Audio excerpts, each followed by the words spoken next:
I've had so many requests for me to look at RFK Jr.'s chart, his transits, and what's going to happen since so many people are excited for him to change his food system and some people are a little nervous. So let's take a look at not only his birth chart transits, but also his progressed planets and his solar return chart for next year.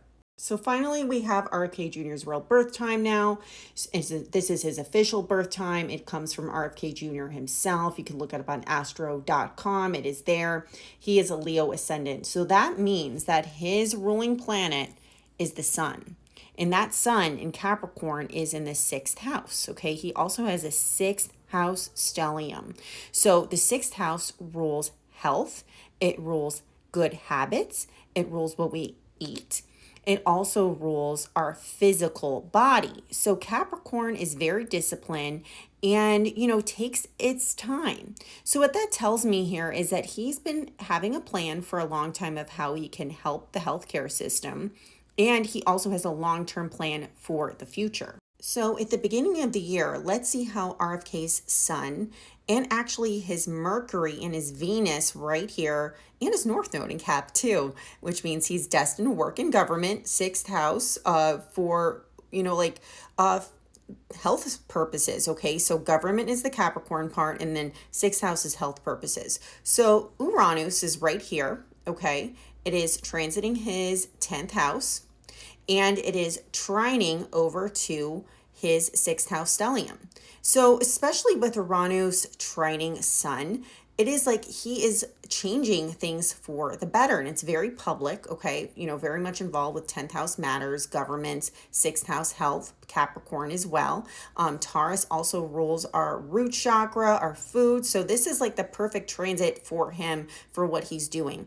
Also towards June, July, when that Uranus trines his Mercury, he's going to have even a bigger, more dynamic voice, and he's going to be shifting a lot of people's minds when it comes to how they eat and what they put in their bodies. At the beginning of the year, Mars is going to be right on his ascendant. So this can bring a lot of controversy. And I see that Pandora, the asteroid of, sudden changes, things you just can't recover once they've been uncovered. This could be a little dicey for him. So I would definitely, if I were him, make sure he beefs up on his security. And then as we head towards February, March, with Mars back into Cancer, he might feel a little stagnated for a while because Mars South node sometimes creates like a little bit of a stagnation. So whatever he's doing could be held up for a minute. RFK Jr. is having his Jupiter return right now in his 11th house. The 11th house is about the collective. It's about humanitarian movements. So whenever we have our Jupiter return, it's like we have this great blessing. We have good luck. We are also perceived really well. And because it's his 11th house, he's definitely increasing in popularity. Now, later in the year, when Jupiter changes sign over to Cancer, this is also going to be good for him because Jupiter in Moon really helps us feel good. It makes us feel like we're absolutely generous. And Cancer is nourishment, okay?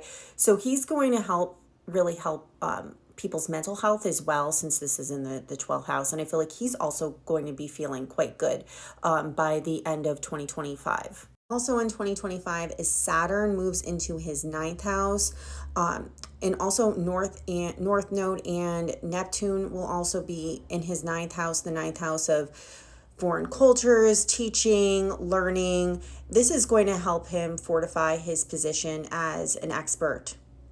Something that might be a little risky for him, so like I said, he has to beef up his security, is Pluto on his descendant. And, I don't know what's going on with his marriage. It's like literally none of my business. But, I don't know how this is going to bode for his marriage. And I'm going to stay out of it after that because I really like Cheryl Hines and I hope that they stay together. But I really feel like the marriage is going to be tested.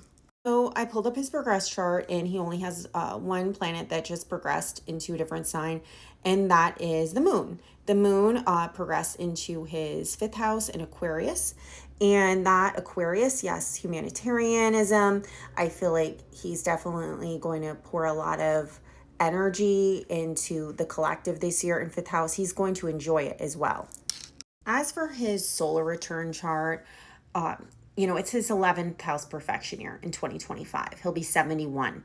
So the planet that's there is the moon in the 11th house. That's his perfection house, his perfected house. In the 11th house, again, has a lot to do with Aquarian energy, has to do with humanitarian movements. And the fact that the moon in Virgo is right here for his solar turn, that is the nurturing. That is, being very careful about how to present these health issues to the collective. And I think that he is very genuine about what he's doing.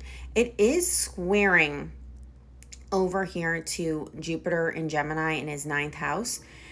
So I feel like there might be a lot of this need to kind of rush this information. He almost feels like rushed to do this, even though he's been planning to do this for a long time. And like I said, he wants to keep a legacy here. But I feel like maybe it's because of his age. Like he's like, I got to do this now. I got to do this now. And that could create like some emotionality that you might see in him that maybe we've never seen before.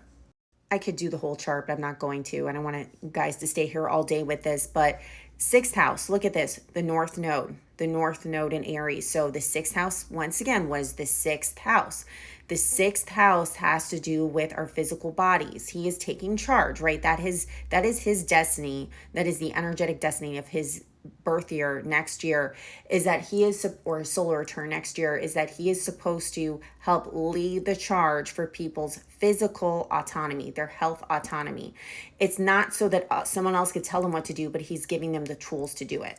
Lastly, his ruling planet, since he's a Libra rising, this birth year, or the solar return year, I keep on saying birth year, is Venus. So Venus and Saturn are right here in Pisces in the 5th house. And that Venus is squaring Jupiter, okay, in the 9th house. So with Venus and Saturn, it's like he has this contract to do. 5th house, he wants to help younger people get on track, get their health on track. Pisces, it's not just about their physical health, but it's about their mental health, their spiritual health.